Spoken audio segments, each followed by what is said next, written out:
Hello my dear students, welcome करता हूँ मैं भारत पंचाली और केमिस्ट्री गुरुजी अगेन आप सबका एक बहुत ही ज़्यादा इंपॉर्टेंट वीडियो में। सारी वीडियो इंपॉर्टेंट होती हैं। तो आज हम लोग छोटी शॉर्ट करने वाले हैं of the chapter D and F block elements. बहुत सारे बच्चों ने मुझे बोला है कि ये चैप्टर मुश्किल लगता है, इनऑर्गेनिक केमिस्ट्री है तो थोड़ी सी मुश्किल लग जाती है ना। ओ ऑर्गेनिक वर्ड जहाँ पर भी आ जाता है बच्चे डरने लग जाते हैं। कम टू द पॉइंट, इस वीडियो को हम 15 मिनट्स में करेंगे। 15 मिनट में जो भी इसके इंपॉर्टेंट पॉइंट्स हैं वो हम देख लेंगे। बहुत सारी चीज़ें में आपको मजा आएगा। मैं कुछ क्वेश्चंस आप लोगों से पूछूंगा, उम्मीद करूंगा कि आप लोग उसका आंसर करोगे। और अगर आप प्रिपेयर करो जेई के लिए, नीट के लिए, देखिए boards class 11th class 12th CUT आप इस चैनल से कर सकते हो, दैट इज केमिस्ट्री गुरुजी 2.0।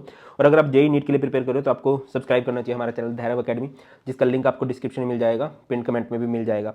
और इस लेक्चर में मैंने कुछ अच्छे से नोट्स यूज़ किए हैं डिजिटल वाले, तो टेलीग्राम पर मिल जाएंगे। टेलीग्राम चैनल है भारत पंचाल सर के नाम से। तो चलिए स्टार्ट करते हैं। D and F block elements, ये हमारी पीरियोडिक टेबल होती है। पीरियोडिक टेबल में लेफ्ट मोस्ट होता है हमारे पास एस ब्लॉक, राइट में हमारे पास होता है पी ब्लॉक और बीच में ये होता है डी ब्लॉक। डी ब्लॉक का दूसरा नाम होता है ट्रांजिशन एलिमेंट। और इनको ट्रांजिशन क्यों बोलते हैं? Because they have partially field D orbital, है ना। कोई भी एलिमेंट जिसके पास पार्शियली फिल्ड डी ऑर्बिटल हो इन देयर ग्राउंड स्टेट और कॉमन ऑक्सीडेशन स्टेट, तो आप उसे ट्रांजिशन कंसिडर करते हो। कुछ एलिमेंट्स होते हैं लाइक जिंक, कैडमियम, मरकरी, इसकी होती है 3d10, इसका होता है 4d10, इसका होता है 5d10। इसको आप ट्रांजिशन कंसिडर नहीं करते क्योंकि ट्रांजिशन के लिए डी ऑर्बिटल पार्शियली फिल्ड होना चाहिए और इनका डी ऑर्बिटल फुली फिल्ड है। पीरियोडिक टेबल में जो बिल्कुल नीचे की तरफ दो सीरीज है, ये सीरीज है 4f की और ये सीरीज है 5f की। इसे बोलते हैं लेंथेनॉइड सीरीज, इसे बोलते हैं एक्टिनॉइड सीरीज। यहाँ पर हमारे एफ ब्लॉक के एलिमेंट्स प्रेजेंट है। टोटल 28 एलिमेंट्स होते हैं और एफ ब्लॉक का दूसरा नाम होता है इनर ट्रांजिशन एलिमेंट, इन्हें हम लोग बोलते हैं। अगर आप डी ब्लॉक एलिमेंट्स की जनरल इलेक्ट्रॉनिक कन्फिग्रेशन की बात करो तो वो क्या होगी? n-d 1 to 10, ns 0 to 2। Zero generally नहीं होती है, ns 1 to 2 ही होता है, ठीक है। सबसे पहला क्वेश्चन पूछा गया है इनके melting point and boiling point से रिलेटेड। देखिए जो डी ब्लॉक की मेटल्स हैं, जब आप इनकी कन्फिग्रेशन करते हो, आई होप सबको कन्फिग्रेशन आती ही होगी। दो केस यहाँ पर एक्सेप्शनल होते हैं, क्रोमियम और कॉपर। क्रेजी कुत्ता बोलते हैं, इसका एटॉमिक नंबर होता है 24, इसका एटॉमिक नंबर होता है 29। इसकी कन्फिग्रेशन जब आप करोगे तो AR 18 4s 1 3d5 होता है और कॉपर के केस में AR 18 4s 1 3d10 होता है। तो क्या होता है melting point and boiling point? इनका जो मेल्टिंग पॉइंट और बॉइलिंग पॉइंट होता है वो हाई होता है। क्यों होता है? Due to strong metallic bond. अब क्वेश्चन आता है कि सर इनका मेटेलिक बॉन्ड स्ट्रॉन्ग क्यों होता है? Due to the presence of unpaired electron. जितने ज्यादा अनपेयर्ड इलेक्ट्रॉन होंगे, जितने ज्यादा सिंगल इलेक्ट्रॉन होंगे, उतना मेटेलिक बॉन्ड स्ट्रॉन्ग होगा, उतना ही melting point boiling point high होने वाला है। इसमें एक एक्सेप्शन है, मैग्नीज। मैग्नीज के पास अनपेयर्ड इलेक्ट्रॉन है, स्टिल उसका मेल्टिंग पॉइंट लो होता है क्योंकि उसकी अनपेयर्ड इलेक्ट्रॉन D5 कन्फिग्रेशन होती है, तो वो हाफ फील्ड स्टेबिलिटी को फॉलो करते हैं।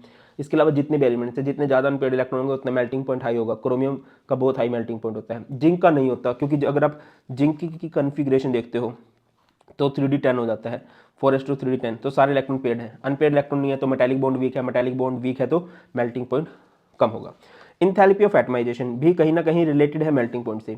इंथैल्पी ऑफ एटमाइजेशन का मतलब क्या है कि अगर आप किसी सब्सटेंस को सॉलिड फॉर्म से गैसेस फॉर्म में कन्वर्ट करना चाह रहे हो तो ऑब्वियसली स्ट्रेंथ देखी जाएगी। स्ट्रेंथ मेटालिक बॉन्ड पे डिपेंड करेगी, metallic bond number of unpaired electron पे डिपेंड करेंगे। तो याद रखिए, क्योंकि पास मोस्टली के पास अनपेड इलेक्ट्रॉन होते हैं, मेटालिक बॉन्ड स्ट्रॉन्ग होगा तो इंथैल्पी ऑफ एटमाइजेशन भी हाई होगी।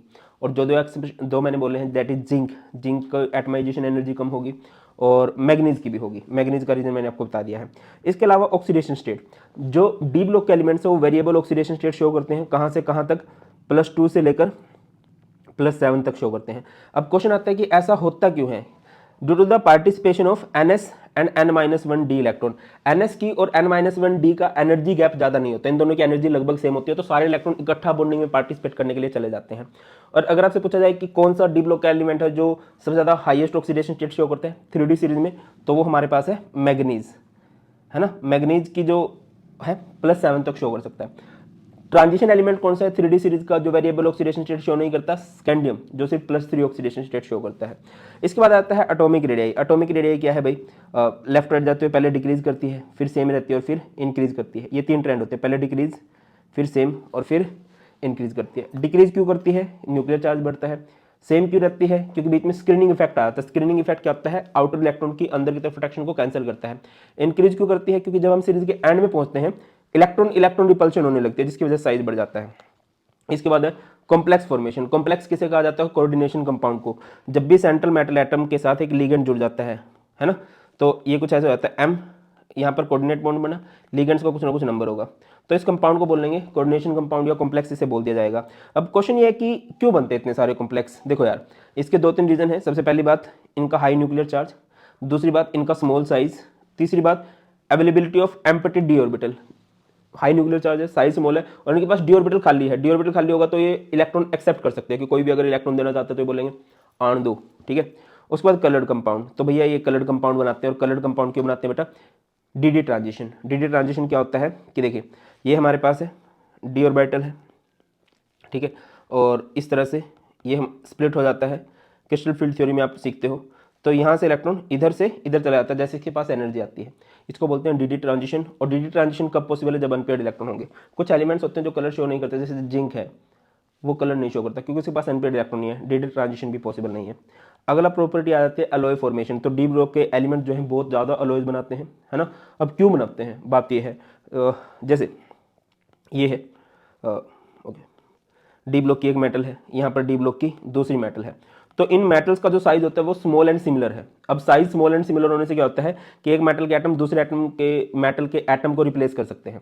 जैसे कि हमारा एक अलॉय है ब्रास, ब्रास किससे मिलकर बनता है, कॉपर से और जिंक से। अब ये दोनों आजू बाजू हैं, कॉपर जिंक पास पास है तो उनका साइज सेम सेम है, तो एक दूसरे के एटम्स को इजीली रिप्लेस कर सकते हैं। आगे मूव करते हैं इंटरस्टिशियल कंपाउंड। क्या होता है भाई, जैसे हमारे पास कोई डी ब्लॉक की मेटल है, ये हमारे पास डी ब्लॉक की मेटल है ना। अब जब मेटल्स के जो एटम्स होते हैं वो स्फेरिकल होते हैं, अब स्फेरिकल में कुछ ना कुछ स्पेस वैकेंट रह जाता है, और जब इस छोटे छोटे स्पेस को ऑक्यूपाई कर लेते हैं कौन, बोरोन, कार्बन, नाइट्रोजन, ऑक्सीजन, इस तरह के एटम, छोटे छोटे एटम जब फिल कर देते हैं, तब जो हमारे पास कंपाउंड बन के आते हैं उन्हें हम लोग इंटरस्टिशियल कंपाउंड बोलते हैं। इसके बाद मैग्नेटिक प्रॉपर्टीज, तो मोस्टली एलिमेंट पैरामैग्नेटिक होते हैं, और पैरामैग्नेटिक क्यों होते हैं, due to the presence of unpaired electron, है ना। और पैरामैग्नेटिक का मतलब होता है जो अट्रैक्टिव होते हैं। और जब आपको मैग्नेटिक मूवमेंट निकालनी होती है किसी पैरामैग्नेटिक सब्सटेंस की, तो mu is equal to √n into n+2, unit होती है इसकी बीएम, बीएम माने बोहर मैग्नेटॉन, और n का मतलब होता है नंबर ऑफ अनपेयर्ड इलेक्ट्रॉन। एक क्वेश्चन है जैसे मैग्नीज है, मैग्नीज की मैग्नेटिक मूवमेंट बता देना एक बार कितनी होगी।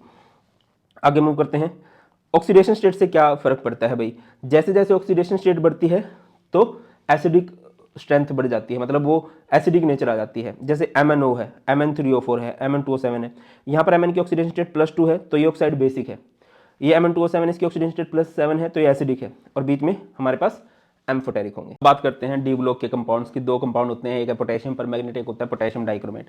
पोटेशियम डाइक्रोमेट का फॉर्मूला होता है K2Cr2O7, और अगर मैं डाइक्रोमेट आयन की बात करूं तो Cr2O7 2 नेगेटिव। ये ऑरेंज कलर का कंपाउंड होता है, हाँ ऑरेंज कलर का ही होता है। ये इसका स्ट्रक्चर होता है CrO, और इधर इस तरह से OOO, और यहाँ पर OOO। अब इसका ऑरेंज कलर होता है जबकि इसके पास कोई भी अनपेयर्ड इलेक्ट्रॉन नहीं है। तो पूछा जाता है कि यार आपने तो बोला था unpaired electron that's why coloured होते हैं, तो ये कलर क्यों होता है, CMLT, charge transfer from metal to ligand, charge transfer from ligand to metal, है ना। CMLT होता है, चार्ज ट्रांसफर होता है कहाँ से कहाँ, लिगेंड से मेटल की तरफ। अच्छा यहाँ पर O नहीं आएगा, यहाँ पर आपका आने वाला है Cr, ठीक है। एक यहाँ पर क्रोमेट आयन होता है CrO4 2 नेगेटिव, टेट्राहेड्रल स्ट्रक्चर होता है इसका भी। बाकी इन सब का बॉन्ड एंगल अगर आप देखोगे तो इन सब का बॉन्ड एंगल सेम होता है due to resonance. Come to the point, preparation कैसे होती है इसकी, देखो यार जब आप इसकी प्रिपरेशन करने जाते हो तो 3 स्टेप में इसकी प्रिपरेशन होती है। पहले होता है फेरोक्रोमेट, फेरोक्रोमेट का फॉर्मूला होगा FeCr2O4, ठीक है। फेरोक्रोमेट से आप लोग क्या बनाते हो, सोडियम क्रोमेट, सोडियम क्रोमेट से बनेगा सोडियम डाइक्रोमेट, और सोडियम डाइक्रोमेट से बनेगा पोटेशियम डाइक्रोमेट। 3 स्टेप में होती है प्रिपरेशन। पहला फेरोक्रोमेट, है ना, फेरोक्रोमेट से क्या बनाओगे, सोडियम क्रोमेट, सोडियम क्रोमेट से सोडियम डाइक्रोमेट, और सोडियम डाइक्रोमेट से पोटेशियम डाइक्रोमेट। अब फेरोक्रोमेट से सोडियम क्रोमेट बनाने के लिए आप उसमें सोडियम वाली कोई चीज मिलाओगे, Na2CO3, और पहले स्टेप ऑक्सीजन की प्रेजेंस में, या फिर NaOH ले सकते हो। सोडियम क्रोमेट बन गया। सोडियम क्रोमेट से डाइक्रोमेट अगर बनाना है तो एसिड डाल दोगे, क्रोमेट से डाइक्रोमेट बनाने के लिए एसिड डालते हैं। अब सोडियम डाइक्रोमेट बन गया, इसको पोटेशियम में कन्वर्ट करना है तो पोटेशियम वाली कोई चीज इंट्रोड्यूस करेंगे, दैट इज KCl, है ना, K2Cr2O7। देखिए जो क्रोमेट आयन है इसका कलर येलो होता है और डाइक्रोमेट आयन का कलर ऑरेंज होता है। क्रोमेट से डाइक्रोमेट अभी बनाया है तो एसिड लेके आना पड़ता है हमें, और डाइक्रोमेट से क्रोमेट बनाने के लिए हमें बेस लेके आना पड़ता है। क्लियर है ना। अगर आप रिएक्शन करके दिखाना चाहो, ये K2Cr2O4 है, that is potassium chromate, acid डाला तो डाइक्रोमेट बन गया, और अगर इसमें आप बेस डाल दोगे तो ये क्या हो जाएगा, क्रोमेट आयन में कन्वर्ट हो जाएगा। इसका कलर ऑरेंज होता है, इसका कलर येलो होता है। अब जो पोटेशियम डाइक्रोमेट है एक अच्छा ऑक्सीडाइजिंग एजेंट है। कब है ये अच्छा ऑक्सीडाइजिंग एजेंट, जब आप इसको एसिड में डालते हो। देखिए ये डाइक्रोमेट आयन है, डाइक्रोमेट आयन में इसकी ऑक्सीडेशन स्टेट है +6, जब क्रोमियम की, और क्रोमियम की जो और स्टेबल ऑक्सीडेशन स्टेट है बेटा वो +3 है। तो क्रोमियम +6 को +3 में कन्वर्ट कर दो। यहाँ पर 2 क्रोमियम है तो ये 12 से क्या हो गया, 6 हो गया, ठीक है। तो इस 6 के गैप को खत्म करने के लिए 6 इलेक्ट्रॉन आ गए। इसके पास ऑक्सीजन कितने हैं? 7। इन 7 ऑक्सीजन को खत्म करने के लिए 14 H पॉजिटिव आ गए, तो ये 7H2 हो गया। तो इस तरह से आप इस रिएक्शन को कर सकते हो। डाइक्रोमेट आयन से क्या बन गया? Cr3 positive. यहाँ पर इसकी ऑक्सीडेंटेड +6 है, +6 के अलावा इसकी +3 बहुत स्टेबल होती है, ठीक है। और ऑक्सीजन 7 है, 7 को खत्म करने के लिए 14H पॉजिटिव आया है। अब इसकी ऑक्सीडाइजिंग प्रॉपर्टीज की अगर आप बात करते हो कि क्या कर सकता है, पूछा जाता है यार ये क्या कर सकता है बताओ भाई, तो भैया सबसे पहली बात है ये हैलाइड्स को हैलोजन में कन्वर्ट कर सकता है, X नेगेटिव को X2 के अंदर, I नेगेटिव को I2 में। सल्फाइड आयन अगर है S2 नेगेटिव होता है ये, या फिर ये H2S अगर है तो ये उसको S में कन्वर्ट कर सकता है। SN2 पॉजिटिव अगर है तो उसको SN4 पॉजिटिव में कन्वर्ट कर सकता है। अगर Fe2 पॉजिटिव है तो उसको ये Fe3 पॉजिटिव में कन्वर्ट कर सकता है। आगे आ जाओ पोटेशियम परमैंगनेट, इसका वॉयलेट कलर सा होता है, इसका फॉर्मूला होता है KMnO4, या फिर क्या लिखा गया है डीप पर्पल क्रिस्टलाइन सॉलिड होता है। ये हमारे पास है MnO4 नेगेटिव परमैंगनेट आयन, ठीक है। अब अगर आप इसको बनाना चाहो तो कई सारे तरीके हो सकते हैं बनाने के। सबसे पहले इस देखिए वो बनता था फेरोक्रोमेट से, ये बनता है पायरोलुसाइड से। पायरोलुसाइड का फॉर्मूला होता है MnO2। पहले स्टेप में क्या होगा, KOH O2 के साथ जब आप इसकी रिएक्शन कराओगे तो ये कन्वर्ट हो जाएगा K2MnO4 में, दैट इज पोटेशियम मैग्नेट। अब पोटेशियम मैग्नेट में Cl2 डाल दो, पोटेशियम परमैंगनेट बन जाएगा। या H पॉजिटिव भी अगर डाल दोगे तो यहाँ पर ये क्या बन जाएगा KMnO4। याद है पोटेशियम परमैंगनेट से, सॉरी पोटेशियम क्रोमेट से या क्रोमेट से डाइक्रोमेट कैसे बनाते थे, H पॉजिटिव डाल के। सिमिलरली यहाँ पर भी अगर पोटेशियम मैग्नेट है उसमें H पॉजिटिव डाल दोगे तो पोटेशियम परमैंगनेट बन जाएगा। अब इसमें और उसमें क्या डिफरेंस है कि वो सिर्फ एसिडिक मीडियम में एक अच्छा ऑक्सीडाइजिंग एजेंट है और ये हर एक मीडियम में एक अच्छा ऑक्सीडाइजिंग एजेंट है। देखिए अगर आप इसको एसिडिक मीडियम में लेते हो तो MnO4 नेगेटिव कन्वर्ट हो जाता है Mn2 पॉजिटिव में, क्लियर है। और इसके ऑक्सीजन को हटाने के लिए 8H पॉजिटिव ले लिया, 4H2 बन गया। MnO4 नेगेटिव को अगर आप न्यूट्रल मीडियम में लेते हो तो भी अच्छा ऑक्सीडाइजिंग एजेंट है। यहाँ पर इसकी ऑक्सीडेशन ये बनेगा MnO2, ठीक है। 2H2O + 3 इलेक्ट्रॉन ये बैलेंसिंग के लिए। अब देखो क्या हो सकता है, ये क्वेश्चन बहुत पूछा जा सकता है। ऑक्सीडाइजिंग प्रॉपर्टी लगभग सेम है, थोड़ा बहुत डिफरेंस है। डिफरेंस क्या वो देख लेंगे। अगर आप एसिडिक मीडियम में इसकी ऑक्सीडाइजिंग प्रॉपर्टी देखते हो, Fe2 पॉजिटिव से Fe3 पॉजिटिव, H2S से S, I नेगेटिव से I2। ऑक्सैलिक एसिड अगर आपके पास COOH या फिर ऑक्सैलेट आयन अगर आ जाए तो इसको कार्बन डाइऑक्साइड में कन्वर्ट कर देता है। सल्फर ऑक्साइड कुछ भी आ जाए, SO2 SO3 कुछ भी आ जाए तो उसको सल्फ्यूरिक एसिड में कन्वर्ट कर देता है। हाइड्रोजन पेरोक्साइड अगर आ जाए तो उसको O2 में कन्वर्ट कर देता है। ऑन दी अदर हैंड अगर आप इसको न्यूट्रल मीडियम में लेते हो तो H2S S में ही होगा, MnSO4 कन्वर्ट होगा MnO2 में। अगर थायोसल्फेट है Na2H2O3 है वो सोडियम सल्फेट में Na2SO4। इंपॉर्टेंट बात है ये I नेगेटिव को ये कन्वर्ट करता है किसके अंदर, आयोडेट के अंदर, IO3 नेगेटिव के अंदर। Mn2 पॉजिटिव को ये तो भी क्या ही था MnO4 नेगेटिव में, और ये थायोसल्फेट है H2O3 2 नेगेटिव, इसको कर देता है सल्फेट में। मैंने आपको बताया सल्फर ऑक्साइड कुछ भी हो जाए तो उसको सल्फेट में कन्वर्ट कर देता है SO4 2 नेगेटिव में। इंपॉर्टेंट बात है कि I नेगेटिव को किस में कन्वर्ट करता है, आयोडेट के अंदर। ये है इसकी KMnO4 की रिएक्शंस। रिक्वेस्ट करूंगा कि वो जो KMnO4 K2Cr2O7 है उनकी रिएक्शन को थोड़ा लिख लिख कर प्रैक्टिस कर लेना, क्योंकि वो कंफ्यूजिंग सी रहती हैं, टाइम लगेगा, थोड़ा हो जाएगा। आगे मूव करते हैं एफ ब्लॉक एलिमेंट्स की तरफ। एफ ब्लॉक एलिमेंट्स का दूसरा नाम क्या होता है, इनर ट्रांजिशन एलिमेंट बोलते हैं। डिफाइन किस तरह से करोगे, दो elements in which last electron enters in F orbital. F की दो सीरीज होती हैं, एक होती है 4F सीरीज, एक होती है 5F सीरीज। 4F को लेंथेनॉइड सीरीज बोलते हैं, 5F को एक्टिनॉइड सीरीज बोलते हैं। 4F में लास्ट इलेक्ट्रॉन कहाँ पर एंटर करता है, 4F ऑर्बिटल के अंदर, और 5F में लास्ट इलेक्ट्रॉन कहाँ पर एंटर करता है, 5F ऑर्बिटल के अंदर। अगर आप इनकी जनरल कन्फिग्रेशन करने जाते हो तो क्या होगी भैया, NH2 N-1D021 N-2 F12 40, clear है। अच्छा ये जो S के साथ नंबर लगा हुआ है ना N, इसे बोलते हैं valence shell, outermost shell. जो D के साथ लगा हुआ है इसे बोलते हैं पेनल्टीमेट, लास्ट से एक कम। जो लास्ट से दो कम है N-2 जो कि F के साथ ही लगता है, इसे बोलते हैं anti penultimate shell. Valence shell, penultimate shell, anti penultimate shell. इसके बाद एक बड़ा इंपॉर्टेंट टॉपिक आता है लेंथेनॉइड कॉन्ट्रैक्शन। जब भी हम लेफ्ट टू राइट जाते हैं 4F सीरीज के अंदर तो उनका एटॉमिक और आयनिक रेडियाई जो है वो डिक्रीज करता है रेगुलरली। आयनिक रेडियाई में ज़्यादा रेगुलर ट्रेंड रहता है कि उनका साइज रेगुलरली डिक्रीज करता रहता है। एटॉमिक रेडियाई में फिर भी थोड़ा बहुत एक्सेप्शन आ जाएगा, आयनिक रेडियाई रेगुलरली डिक्रीज करता है। और ये जो लगातार साइज का डिक्रीज हो रहा है, इस लगातार साइज के डिक्रीज होने को ही हम लोग क्या बोलते हैं, लेंथेनॉइड कॉन्ट्रैक्शन बोलते हैं। अब अगली बात है कि ये होता क्यों है, क्योंकि 4F का जो शील्डिंग इफेक्ट होता है वो बहुत पुअर होता है, point number 1। Point number 2, left right जाते हो न्यूक्लियर चार्ज बढ़ता है, तो शील्डिंग इफेक्ट पुअर है कि इलेक्ट्रॉन्स को रोक तो सकता नहीं, न्यूक्लियर चार्ज बढ़ रहा है तो न्यूक्लियर चार्ज बाहर के इलेक्ट्रॉन को अट्रैक्ट करेगा, जिसकी वजह से साइज जो है घटता चला जाएगा। अब इसके कंसीक्वेंस क्या हुए, परिणाम क्या हुए, इससे फर्क क्या पड़ा। सबसे पहली बात, separation of 4F elements becomes difficult. 4F के एलिमेंट्स में थोड़ा थोड़ा साइज डिक्रीज हो रहा था, लगभग साइज सेम था, तो उनकी प्रॉपर्टीज भी लगभग सेम हो गई, तो उनको सेपरेट करना बहुत मुश्किल हो गया।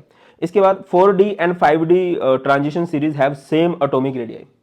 देखिए 4D है यहाँ पर और यह 5D। 5D में यहाँ पर लेंथ नोड कॉन्ट्रैक्शन आती जाती है, जिसकी वजह से 4D और 5D का साइज सिमिलर हो गया। वरना ट्रेंड क्या होता है, देखिए 3D से बड़ा साइज होगा 4D का, 4D से बड़ा साइज होना चाहिए था 5D का, ठीक है, टॉप टू बॉटम साइज बढ़ता है। बट यहाँ पर लेंथ नोड कॉन्ट्रैक्शन की वजह से इनका जो साइज है वो लगभग सेम होने लगा। एक एग्जांपल की बात करें, जैसे जिरकोनियम एंड होफमैनियम है, इनका साइज लगभग सेम हो गया। आगे आ जाओ, basic character of hydroxide of lanthanoids decreases from left to right. जैसे जैसे हम लेफ्ट टू राइट जाते हैं साइज डिक्रीज हो रहा है, तो जो बेसिक स्ट्रेंथ है हाइड्रोक्साइड की वो डिक्रीज होने लगी। क्यों सर? क्योंकि OH का बॉन्ड स्ट्रॉन्ग होता जाएगा, OH को रिलीज करना मुश्किल हो जाएगा। तो LaOH3 लैंथेनम ट्राई हाइड्रोक्साइड जो है वो मोस्ट बेसिक है, while LuOH3 lutetium tri hydroxide least basic है 4F सीरीज के अंदर। क्लियर है?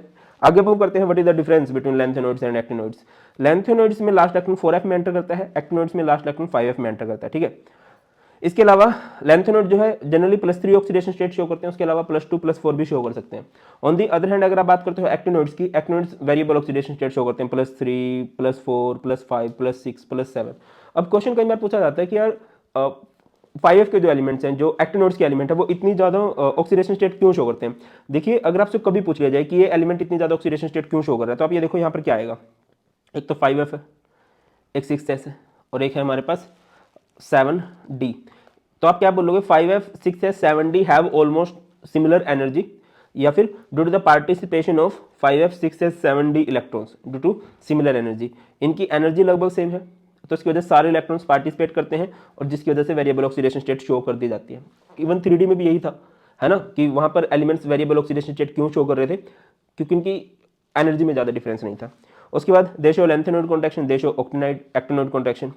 Most ions of lanthanoids are colourless, इसके जो होते हैं कलर्ड होते हैं। अच्छा, इसकी स्टडी इजी है, इसकी स्टडी मुश्किल है। एक्टिनोइड्स के बारे में बहुत ज़्यादा नहीं पढ़ा गया है ना, इनके पैरामैग्नेटिक कैरेक्टर को इजीली नहीं पढ़ा जा सकता है। सर ऐसा क्यों है? क्योंकि ये जो होते हैं रेडिएक्टिव होते हैं। अब रेडिएक्टिव बहुत खतरनाक एलिमेंट है और इनकी हाफ लाइफ बहुत कम है ना, मतलब भाई आधे आधे दिन में ज़्यादा बोल रहा हूँ, शायद 30 सेकंड या 3 मिनट में ये खत्म हो जाते हैं, तो कैसे ही कोई पढ़ पाएगा, ठीक है। ये नॉन रिडक्टिव होते हैं, 4F के जो एलिमेंट्स हैं नॉन रिडक्टिव हैं, एक एक्सेप्शन है प्रोमीथियम। अच्छा, compounds, their compounds are less basic, their compounds are more basic. ये कम ऑक्सीडेशन स्टेट शो करते हैं तो कम कॉम्प्लेक्स बना पाते हैं, ये बहुत ज़्यादा ऑक्सीडेशन स्टेट शो करते हैं तो बहुत ज़्यादा कॉम्प्लेक्स बना पाते हैं। क्लियर है? और दैट्स ऑल। बाकी मैं दोबारा बोलूँगा कि इसको थोड़ा अच्छे से देख लेना यार। एसिडिक में Fe2 पॉजिटिव से Fe3 पॉजिटिव बनता है, H2S से S, ये I2। ऑक्सैलिक एसिड से CO2 बनेगा, SO2 से H2SO4, H2O2 से O2। यहाँ पर ये I नेगेटिव से क्या बनाता है, IO3 नेगेटिव, आयोडेट बोलते हैं इसको। थायोसल्फेट से क्या बनाता है, सल्फेट। पायरोलुसाइड से पोटेशियम मैग्नेट और पोटेशियम मैग्नेट से पोटेशियम परमैग्नेट। कैसे बनाओगे, K2MnO4 पे अगर Cl2 डाल दोगे तो KMnO4, या फिर अगर आप इसको एसिड के साथ ट्रीट कर दोगे तब ये। और इसकी प्रिपरेशन कैसे हुई थी, 3 स्टेप में। फेरोक्रोमेट से सोडियम क्रोमेट, सोडियम वाली चीज डाल के, सोडियम क्रोमेट से सोडियम डाइक्रोमेट एसिड डाल के, और सोडियम डाइक्रोमेट से पोटेशियम डाइक्रोमेट KCl डाल के। ऑक्सीडाइजिंग प्रॉपर्टीज इनकी लगभग सेम है। तो that's all in this video. जाते जाते कुछ भी डाउट आप लोग कमेंट सेक्शन में बता सकते हो। इस लेक्चर की PDF मिलेगी टेलीग्राम चैनल, जो कि भारत पंचाल सर के नाम से। अगर आप JEE या नीट के लिए प्रिपेयर कर रहे हो तो आपको हमारा यूट्यूब चैनल सब्सक्राइब करना चाहिए, धैर्य अकेडमी, जिसका लिंक आपको डिस्क्रिप्शन में मिल जाएगा। बहुत जल्द मिलते हैं, ख्याल रखिए। God bless you all, please take care. जय हिंद।